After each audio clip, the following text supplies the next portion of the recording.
Yo les invito que abran sus Biblias a la primera epístola de Pedro y el capítulo 5. Muchos han dicho que Primera de Pedro es un libro olvidado en el Nuevo Testamento porque fue escrito por Pedro. Y uno dice, ¿por qué sería esto? Pues se debe al hecho que muchos son muy fanáticos de Pablo, quien escribió 13 epístolas, y luego Pedro nada más escribió 2, y algunos dicen, pues ni modo, pero ahí está Pablo. Pero la verdad es, Primera de Pedro y Segundo de Pedro son epístolas muy importantes para nosotros, como creyentes. Y Primera de Pedro en particular, porque es un libro, una carta que Pedro escribió a un grupo de cristianos en 5 provincias romanas que estaban siendo perseguidos. Hasta algunos dicen que Primera de Pedro es el Job del Nuevo Testamento. Yo lo veo tal vez un poco exagerado en decir esto, pero tenemos que entender que cuando leímos esta epístola, estamos encontrando a la iglesia no a la ofensiva, sino a la defensiva. Porque la iglesia siempre tiene 2 épocas. En el libro de los Hechos encontramos a Pedro a la ofensiva. Está predicando en Jerusalén, luego está predicando en otros sitios, está llevando el evangelio a todos lados del mundo. Pero cuando vemos aquí a Primera de Pedro es como si viéramos a la iglesia a la defensiva. ¿Por qué?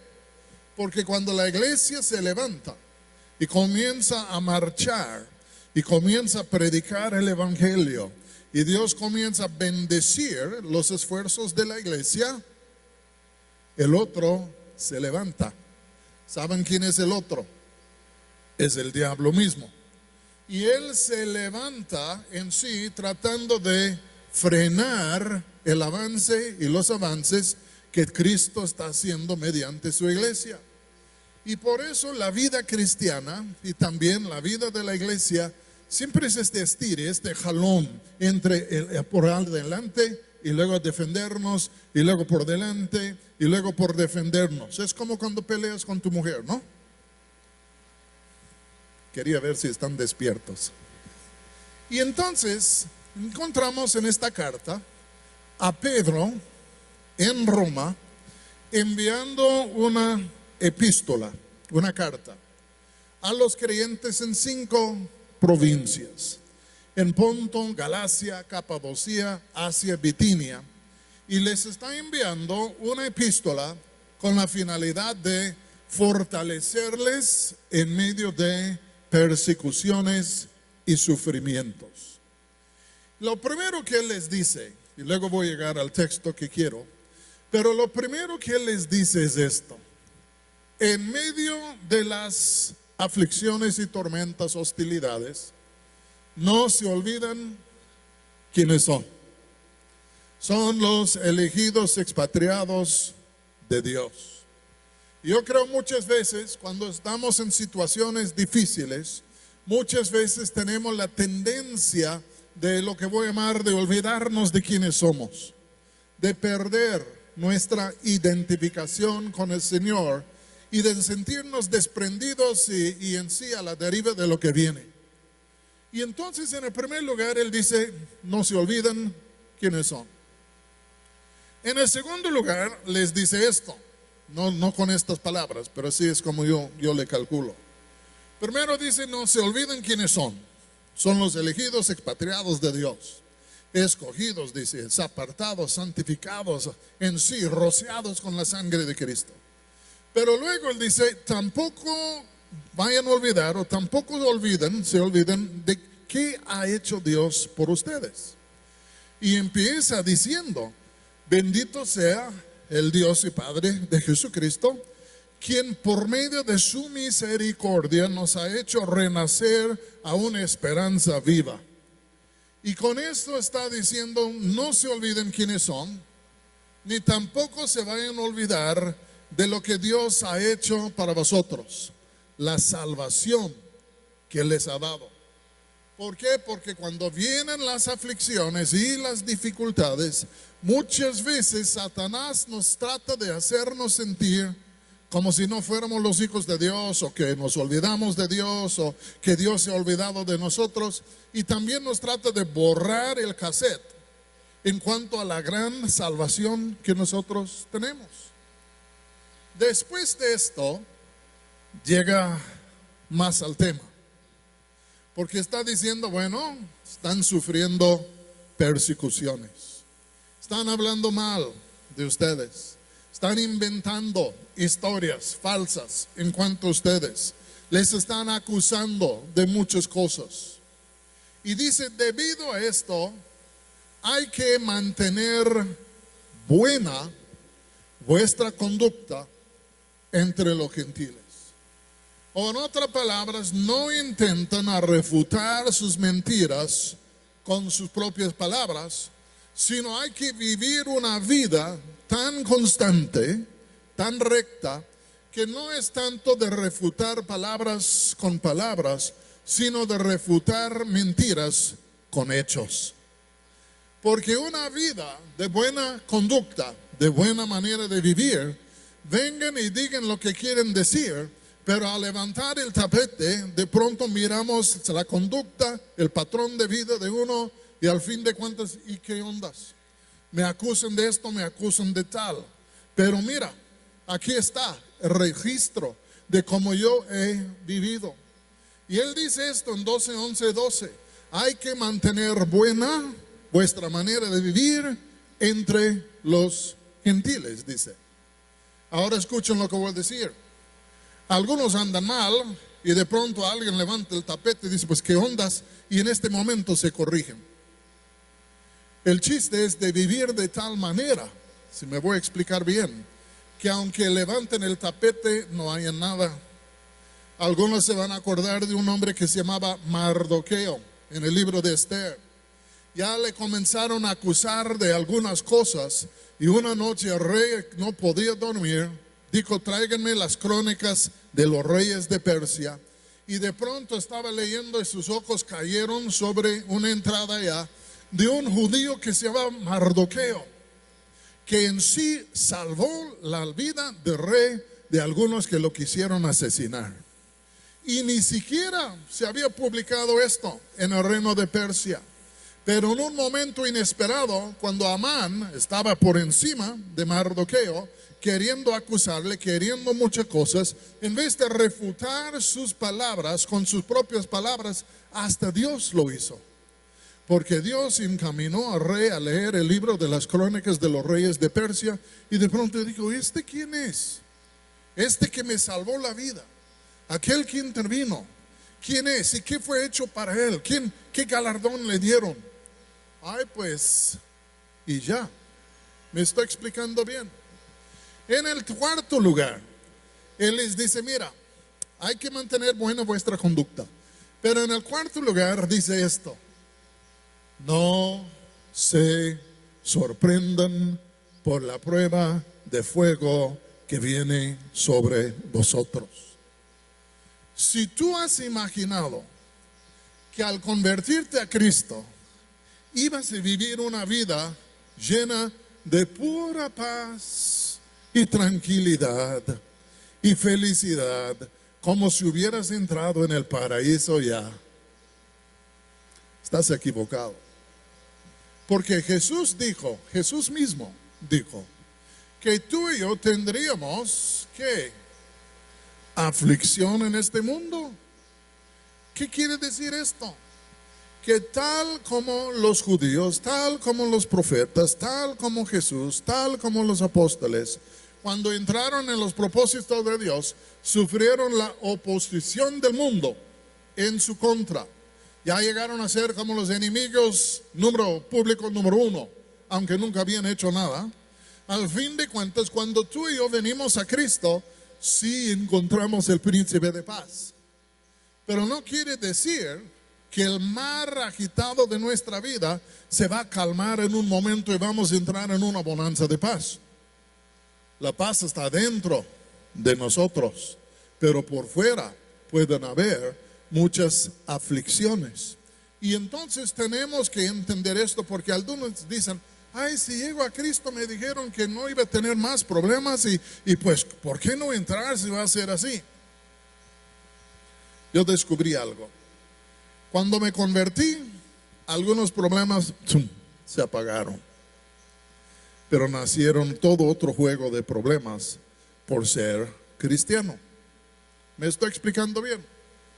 Ya cuando no eras cristiano, robabas el patrón como todos los demás y tu único temor era que el patrón te iba a agarrar. Te conviertes, ya no robas al patrón. Y todos los que le roban al patrón ahora están enojados contigo porque tú no le entras. ¿Me estoy explicando bien? Nomás por cambiar de banda, cambiamos de problemas. Pero no hay nadie que tiene problemas.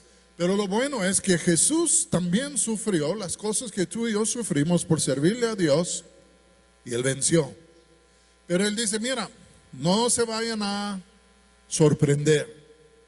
No digo que no se vayan a quejar, pero vale la pena agregar eso. Y en el último parte Él dice esto: ya están en la verdadera gracia de Dios. Entonces, manténganse firmes, firmes, firmes. Porque todo lo que hay en el mundo, la carne, el diablo, todo lo que hay, siempre nos está empujando para que nos echemos por atrás, para que neguemos a Cristo, para que tratamos de salvar el pescuezo como Pedro, ya, por negar a Cristo. Y siempre, siempre, siempre empujando, empujando, empujando. Pero que tenemos que mantenernos firmes, aún en la cara de sufrimientos. ¿Por qué le negó Pedro a Jesús aquella noche en el patio del sumo sacerdote? Porque temía violencia, temía que le podrían hacer un mal, temía esto, y por temor le negó y se echó por atrás para salvar su pescuezo. Pero yo quiero decirles algo: los cristianos deben tener una valentía mayor. Debemos tener la misma clase de valentía que Jesús dijo que cuando le preguntaron, dinos la neta, ¿eres o no eres el Cristo, el Hijo de Dios? Sabiendo que si dijere que sí, que le iban a crucificar, y si dijere que no, pues nada más saldría en vergüenza. Él, con todo el valor de su alma, dijo, bueno, la neta es esto, tú ya lo dijiste, yo sí soy. ¿Qué más necesidad necesitamos? Oír más palabras. Ya hemos escuchado la blasfemia. ¿Qué dicen todos? Muerte. Pero Jesús se mantuvo firme en lo que era su fe. Entonces Pedro les escribe, y yo creo que él sabía lo que escribía, porque él había vivido los dos lados de la moneda, ¿entienden? Ya en sí había negado, pero ya en otras ocasiones había confesado, y él conocía muy bien todo este asunto del sufrimiento de ambos lados de la moneda, de negar y de confesar. Pero ya después de negar, confesó y nunca volvió a negar. ¿Está bien? Ahora, vamos a leer un texto en el capítulo 5. Cuando llegamos al capítulo 5, encontramos que Pedro está llegando al fin, obviamente, de su epístola. Está recapitulando, está volviendo a resumir algunas cosas. Y en 5:6, él dice lo siguiente: humillaos pues bajo la mano o bajo la poderosa mano de Dios. ¿Para qué? Para que Él los exalte cuando fuere tiempo. Humillaos pues bajo la poderosa mano de Dios, para que Él los exalte cuando fuere tiempo. Vamos a orar. Padre, danos gracia para exponer tu palabra. Danos gracia para oír tu palabra, y que la fe pudiera venir por el oír. Y en el nombre de Jesús oramos. Amén. Pedro está llegando al fin de su epístola. Los creyentes, habiendo iniciado sin duda bien la vida cristiana, En un gran mover de Dios, se había levantado el enemigo en contra. Ahora estaban sufriendo reproches, dificultades, etcétera, etcétera, etcétera. Y Pedro, al mirar esto, ya llegando al fin de su epístola, les dice esto: humillaos pues bajo la poderosa mano de Dios. Yo creo que la Biblia nos enseña plenamente que cuando caminamos y las cosas están bien y que de pronto caen calamidades y males sobre nosotros y dificultades, la Biblia nos enseña plenamente que en estos momentos lo mejor que podemos hacer es de humillarnos delante de Dios. Porque voy a decir esto: puede ser que ellos fueron emboscados por las aflicciones que se les vinieron, que eran cosas inesperadas, cosas que no esperaban ver. Y ahí caminaban ellos chiflando y cantando en su vida cristiana, todo feliz, y de pronto, ¡boom!, ya vinieron unas cosas bien terribles sobre ellos. Y entonces cuando estas cosas cayeron sobre ellos, pues ¿cómo van a responder? Pues Pedro ya les dio algunas instrucciones, pero aquí está llegando al fin. Y él dice: mira, en la luz de todo lo que les está pasando, humillaos pues bajo la poderosa mano de Dios. ¿Por qué se humilla uno? Porque cuando viene la calamidad, cuando viene el desastre, cuando viene la prueba, la verdad es que en estos momentos sentimos en gran manera nuestra necesidad de Dios. Sentimos la necesidad de su intervención, de su mano extendida sobre nosotros. Y entonces cuando las cosas vienen y ya ¡pum!, caen sobre nosotros, ¿qué debemos hacer? Humillarnos delante de Dios. Y uno dice: pues ay, hermano, todo el mundo sabe esto. Pues el saber y el hacer son dos cosas diferentes. Hay algunos que no quieren humillarse delante de Dios y prefieren sufrir. Dicen: no, más vale sufrir que humillarme delante de Dios. Ya están aguantando las cosas que están cayendo sobre ellos, pero se ve la terquedad de su corazón. Prefiero sufrir que humillarme delante de Dios. Pero la persona sensata entiende que si vienen calamidades, problemas grandes, más allá de la capacidad de cualquier de nosotros de manejar, ¿qué necesitamos hacer?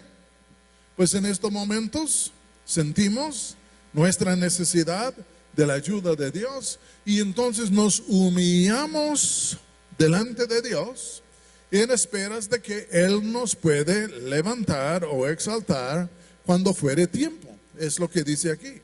Dice Jesús: el que se exalta será humillado, el que se humilla será exaltado. Y Pedro está diciendo: mira, en esas situaciones hay que humillarse.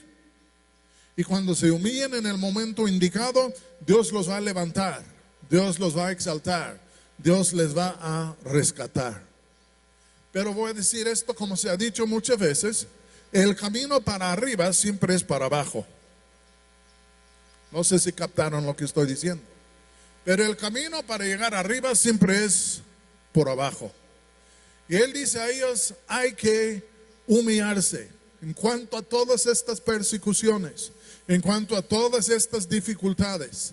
Lo primero que tienen que hacer es doblar la rodilla, postrarse delante de Dios, quebrantarse delante de Dios, humillarse delante de Él. ¿Por qué? Porque arriba Él cita Proverbios 3:34, que dice lo siguiente: Dios resiste al soberbio, mas da gracia ¿a quién? Al humilde. Si vienen las calamidades y somos tercos y no, yo no me voy a humillar para nada, ok, pues ya las cosas van a continuar. Tú puedes pedirle a Diosito que te ayude, pero no va a venir ninguna ayuda porque Él resiste a los soberbios, mas da gracia a los humildes. Les voy a hacer una pregunta breve y voy a continuar. ¿En dónde empezó tu vida cristiana? ¿Fue en un momento cuando en un orgullo y terquedad estabas presente de Dios diciendo, tú me tienes que salvar porque yo soy fulano de tal y tú no sabes, aunque seas Dios, quién soy yo? Y ahí estábamos ya con nuestra necedad. ¿O no es que en el momento que nos convertimos, llegó el momento cuando nos humillamos delante de Dios? Nadie puede entrar en el reino de Dios si no se humilla delante de Dios. Porque todos están fuera del reino de Dios porque se han exaltado en su propia mente y en su propia manera de pensar. Como que es el orgullo que arruinó a la raza. Y ahí está la raza fuera de lo que es el reino de Dios. Y nadie puede volver a entrar hasta humillarse delante de Él. Yo he conocido, vuelvo a decir, a muchas personas que han preferido sufrir, sino perecer, antes de humillarse delante de Dios. Pero la única manera de entrar es por humillarnos. La puerta del cielo se llama la humildad. Y si no pasamos por esa puerta, no hay ventanas y no entramos. Ahora, con el tiempo que nos resta, vamos a pensar un momentito en qué quiere decir esto. Humillarnos delante de Dios. Humillarnos debe ser lo contrario a exaltarnos. ¿Sí o no? Y vamos a pensar, vamos a recorrer la cinta a cosas de muchos años atrás. Génesis 1:1 dice, en el principio Dios creó ¿a qué? A los cielos y a la tierra. Ahí estaba. Luego 6 días más 1 de reposo. Génesis 2 vuelve a poner un enfoque sobre la creación del hombre. Y dice que Dios plantó un huerto y luego que Dios tomó el polvo de la tierra y del polvo formó el hombre. ¿Se acuerdan? Y luego lo puso a él en el huerto de Edén para que él lo cultivara, para que él en sí estuviera ahí, cultivar, etcétera, etcétera, el huerto. Y después estaba él en el huerto, cultivando el huerto, pero Dios dijo, no es bueno que el hombre esté solo. Entonces le dio un chihuahueño, pero quiso matar al chihuahueño por parecer al diablo. ¿Me entienden? Lo digo de broma, pero así es. Y entonces Dios planta un huerto, pone el hombre ya formado del polvo de la tierra, pero dicen, no es bueno que el hombre esté solo. Y entonces, ¿qué le hizo? ¿Se acuerdan? Le sacó una costilla cuando estaba dormido. Por eso tu mujer saca tu cartera cuando tú estás dormido. Pero al fin de cuentas le saca una costilla y de la costilla, ¿qué hizo? No era barbacoa, hizo la mujer. Y de pronto Dios pone al hombre y la mujer ahí en el huerto. Dice que los había creado en la imagen y en la semejanza de Dios.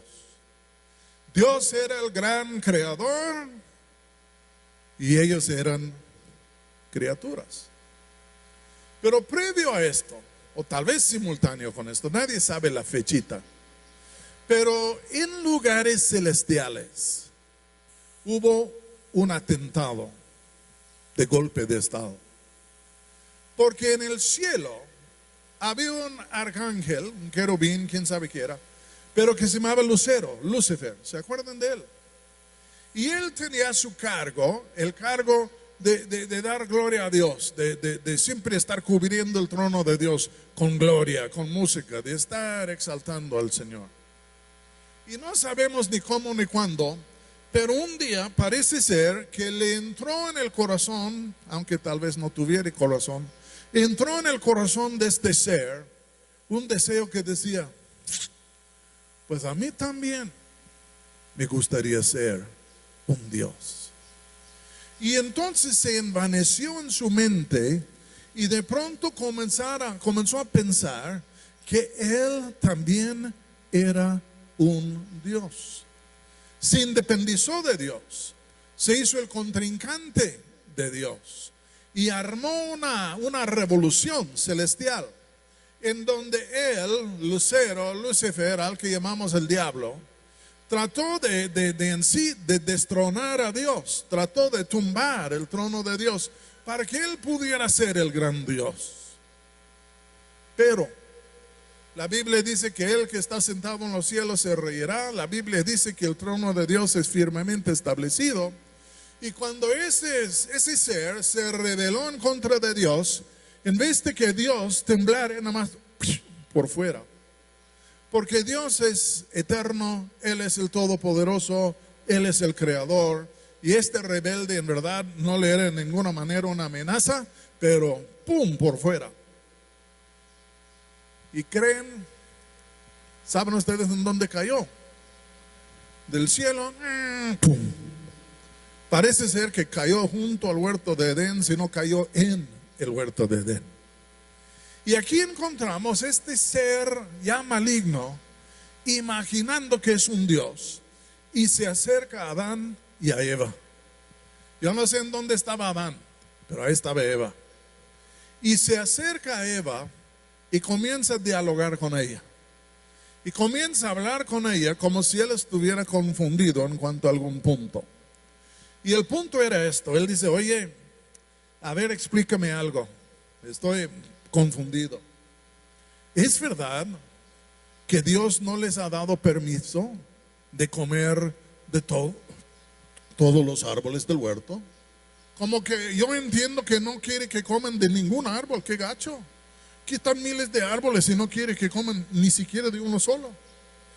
Y ella dice, no, tú no entiendes.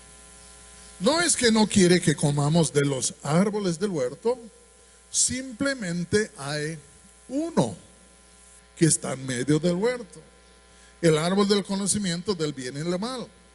Nos ha dicho que no comamos de aquel, de los demás sí, pero de aquel no, porque en el día que comemos de aquel árbol, nos dijo que vamos a morir. ¿Qué? Pues que vamos a morir si comemos, hasta si lo tocamos vamos a morir. Y en esto el diablo dijo lo siguiente, estoy parafraseando. No es cierto. Ustedes pueden comer de este árbol sin morir. Qué gacho que les digo que podrían morir. Si comen, no van a morir. Y entonces ya sabemos la historia. Ella tragó la mentira y comió. Pero escuchen lo que voy a decir. Esta fue la primera mentira dicha por el diablo a la raza humana. ¿Qué era? Tú puedes transgredir, puedes desobedecer, puedes pecar sin consecuencias negativas. Aunque Dios dijo que iban a morir, el diablo le contradice y dice, ¿cómo creen? No van a morir. Y puso a Eva en un apuro. ¿Tengo que creerle a Dios o tengo que creerle a él, la serpiente? Miró el árbol, dijo, no, pues se ve bien para comer y esto y para hacerse uno sabio. Y entonces no creyó lo que Dios dijo, sino que creyó lo que el enemigo dijo. Extiende la mano con su marido y come. Y así ya sabemos la historia triste. Murieron, no físicamente al momento, pero espiritualmente sí murieron. Ya años después murieron físicamente. Y la muerte reina sobre todos los descendientes de Adán y Eva. No creyeron que iban a haber consecuencias negativas. Pero la verdad es que habían más consecuencias negativas de lo que ellos habían imaginado que podrían ser. Porque el pecado siempre nos sale más caro de lo que imaginamos y no más barato. Y por eso la raza cree que puede pecar con impunidad, que pueden transgredir las palabras de Dios y pueden salir ilesos, nadie va a saber o no va a haber nada. Y por eso tenemos lo que hoy en día, una palabra no digo popular, pero muy común, impunidad. Porque todos creen que pueden violar las leyes de la República y otros y que no van a haber consecuencias. Y actúan con impunidad. Y luego, porque el hecho que no vienen consecuencias en esta vida, dicen, ya gané el sistema. Pero no, un día todos vamos a comparecer ante el tribunal de Cristo, quien juzga sin parcialidad, quien juzga conforme a las obras de cada quien. Y hay muchos engañados que salen de este mundo porque creen que escaparon el pago de lo que hicieron y ya creen que escaparon, pero de pronto, están frente al tribunal de Cristo. Y Él juzga con exactitud. Pero la segunda cosa que Él les dijo es esto. Primero, no van a morir. Y en el segundo lugar, yo les voy a decir por qué Dios no quiere que coman. ¿Por qué será? Porque no quiere que sean como Él, conociendo el bien del mal. En otras palabras, no quiere que ustedes lleguen a ser como Él, que lleguen a ser dioses como Él, que lleguen a ser de la misma estatura y grandeza que Él. Y en esto Satanás les estaba engañando con el mismo boleto con lo cual Él mismo se había engañado. Ustedes pueden ser dioses. Sabemos que ellos comieron y todo salió, todo lo contrario. Todo les salió rete mal. Pero fíjense lo que voy a decir. Por el hecho que el hombre cayó en esta trampa, no llegó a ser un Dios. Pero imagina que es un Dios. Imagina que puede operar independientemente de Dios, que no tiene que sujetarse a Dios, que puede burlarse de Dios. Hasta que creemos hoy en día que nosotros tenemos el derecho de hasta juzgarle a Dios por sus hechos y de juzgar a su palabra como si su palabra fuera un error, una mentira.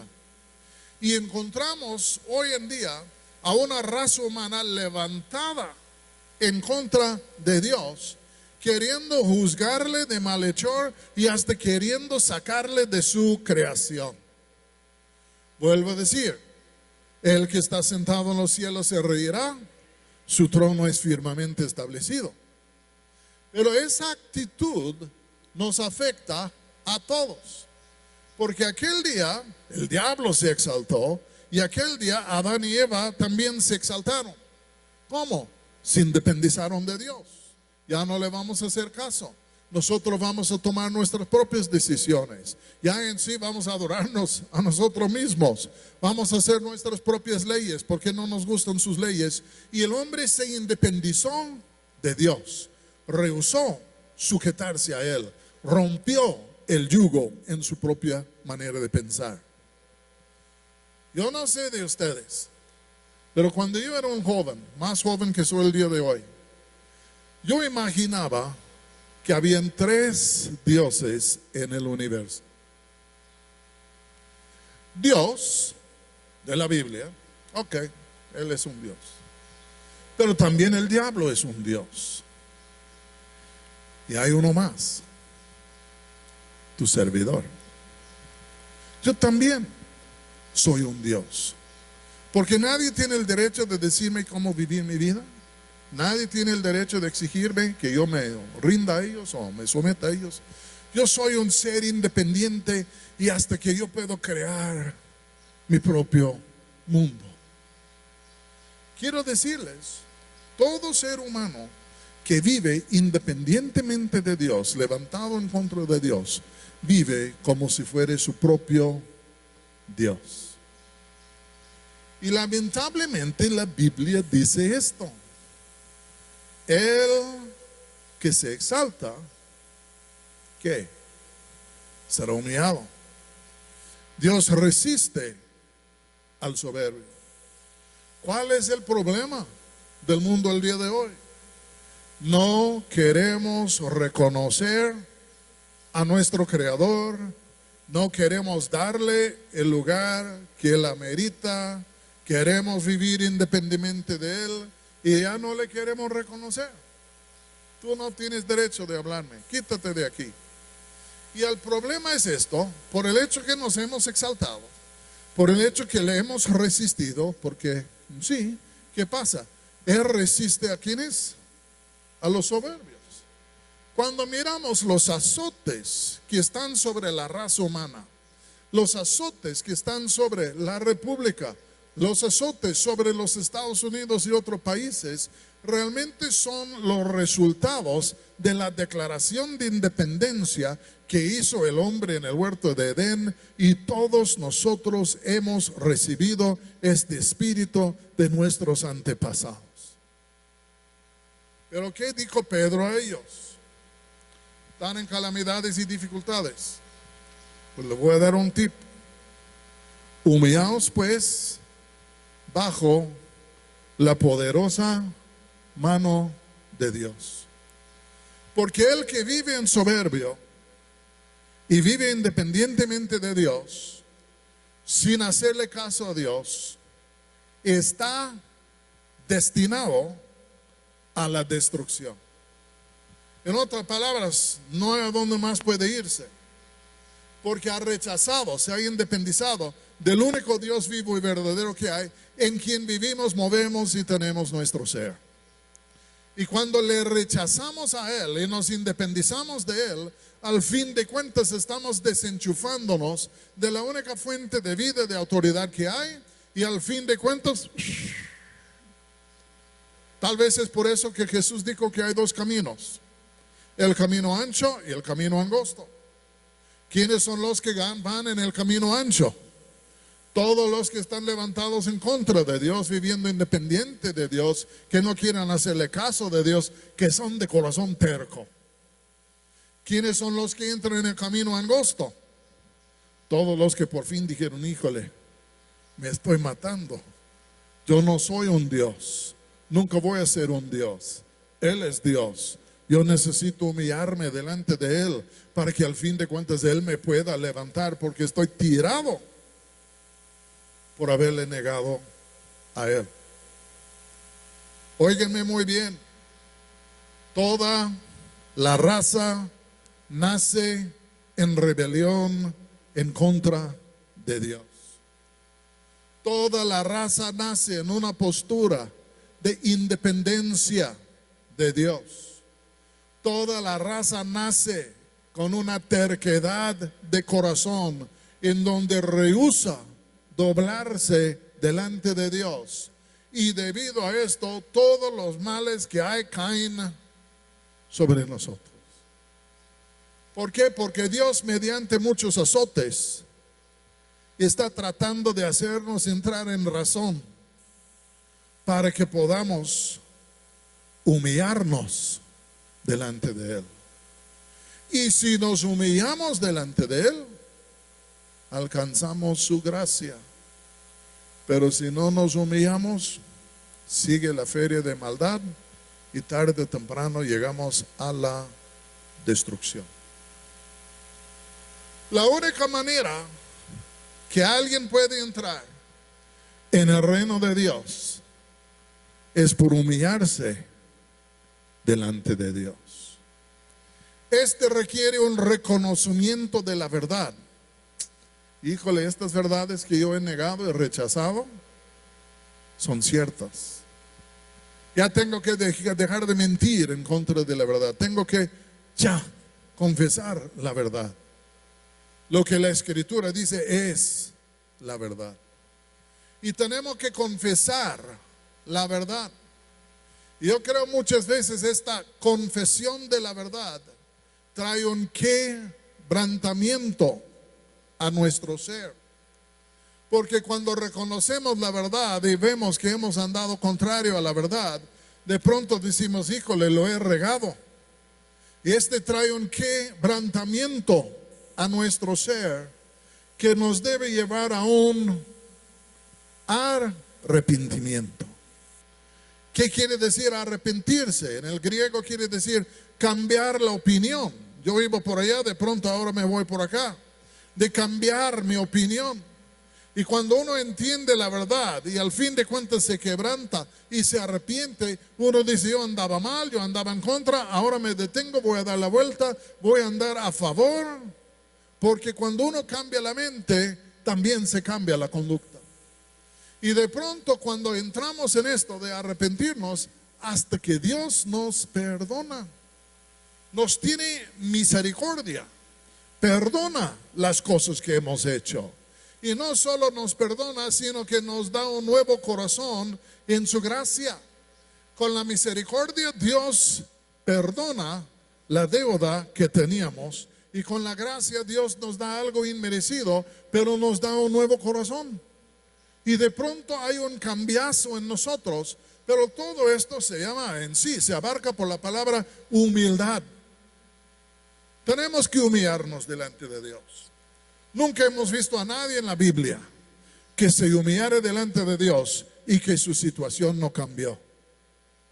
Nuestros problemas como matrimonios muchas veces preferimos pelearnos que humillarnos. Muchas veces con los hijos preferimos pelear que humillarnos. Aún pleitos y contiendas en la iglesia, preferimos pelear que humillarnos, porque estoy de la convicción de que casi no hay nada que se pueda resolver en este mundo si no nos humillamos delante de Dios. Yo le voy a decir algo. Los problemas de las naciones se pudieran curar en 30 días si las naciones se humillasen delante de Dios. Los problemas de México se podrían curar si México se humillare de a veras delante de Dios. Los problemas de los Estados Unidos, si el pueblo se humillare delante de Dios. Porque ¿qué dice si el pueblo que es llamado por mi nombre se humillare? ¿Sí o no? Y luego confesare, y luego en sí, y tal y otro, de pronto yo sanaré su tierra. Algunos de ustedes, no les estoy acusando, pero les estoy avisando. Algunos de ustedes están sufriendo problemas que parece que no tienen su resolución, pero es porque no han entendido que necesitamos humillarnos delante de Dios. Dejar de ser independientes, volver a ser dependientes de Dios, porque fuimos creados para esto, porque ¿quién puede vivir sin Él? Renunciar nuestra independencia, volver a abrazar su palabra, humillarnos delante de Él, y Él vendrá. Porque dice Pedro, humillaos pues bajo la poderosa mano de Dios y Él los exaltará. Él los levantará cuando fuere tiempo. Porque cuando nos humillamos delante de Dios, su mano poderosa comienza a manifestarse en nuestras vidas.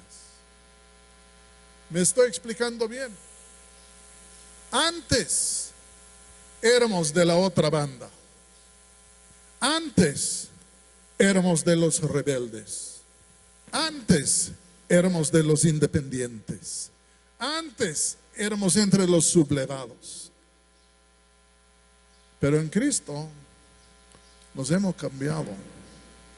Y Dios resiste al soberbio, mas da gracia al humilde. Y es por eso que la iglesia, el pueblo de Dios, tiene la potencial de ser el pueblo más bendecido sobre la faz de la tierra. Porque entre más que nos humillamos, más se abre la puerta del cielo para que la lluvia de su gracia pueda caer sobre nosotros. Y les voy a decir algo feo. El perdonarnos los unos a los otros es un aspecto de humillarnos delante de Dios. ¿Cómo puedo pedirle a Dios que me perdone si yo no perdono? Es una incongruencia, es una contradicción. Y cuando uno dice, no, yo no perdono, es una obstinación, es un orgullo, es una soberbia. Y bien puede ser que está bloqueando la entrada de la gracia de Dios a nuestra vida. Ahora estoy imaginando que el tiempo ya se acabó, se va a acabar. Entonces, yo les voy a hacer una pregunta. ¿Nos ama Dios? ¿Sí? ¿Cuánto creen que Dios nos ama? Si Dios nos ama, ¿nos quiere bendecir? Claro que sí. Porque cuando amamos a alguien, queremos bendecirles, ¿cierto o no? Queremos ver bienestar en su vida. Pero Dios nos ama, Dios nos quiere bendecir. Pero si alguien salta la barda y se pone en su contra y dice, yo soy igual como tú, yo soy un Dios, tú no tienes el derecho de decirme nada, tú no tienes el derecho en verdad de exigirme que yo me humille a ti. A lo contrario, yo tengo el derecho de exigirte a ti que tú me rindas cuentas a mí y que tú te bajes delante de mí. Mis hermanos, no va a pasar nada. Tenemos que entender esto. La puerta de entrada al reino de Dios es la puerta que se llama humildad. Pero aún entrando, caminamos en un camino que también se llama la humildad. Y entre más que caminamos con Él, más se debe ensancharse, profundizarse este camino de la humildad para que podamos entrar cada día en una dimensión mayor de comunión y de bendición con Él. Disculpen lo que les voy a decir. Había una puerta en el muro de Jerusalén, le llamaban en sí el ojo de la aguja. Y dicen que hasta un camello podría pasar por allá, pero una puerta bien chaparrita. Y el camello le tenían que quitar todo y hasta se tenía que ponerse de rodillas para pasar por esa puerta, por lo chiquito que era. Entonces llegando, quitaban todas las cargas del camello y y luego boom, pasa el camello. ¿Saben ustedes qué hacía el camello después de pasar? Se volvía a parar. Y luego le volvieron a poner la silla y las cargas que tenía. Porque su humillación solo era por un momento para pasar. Pero habiendo pasado, se levantaba. Por favor, muchos malentienden el lugar de la humildad en la vida cristiana. Cuando tú y yo venimos a Cristo, nos humillamos delante de Él. Pero no es una humillación momentaria. Es el principio de toda una nueva vida distinta y diferente. Porque la meta es que vivamos ahora en una humildad y un quebrantamiento y una pureza para que podamos caminar con Él. Porque Él no anda con los soberbios. Él anda con los contritos de corazón, humildes de corazón.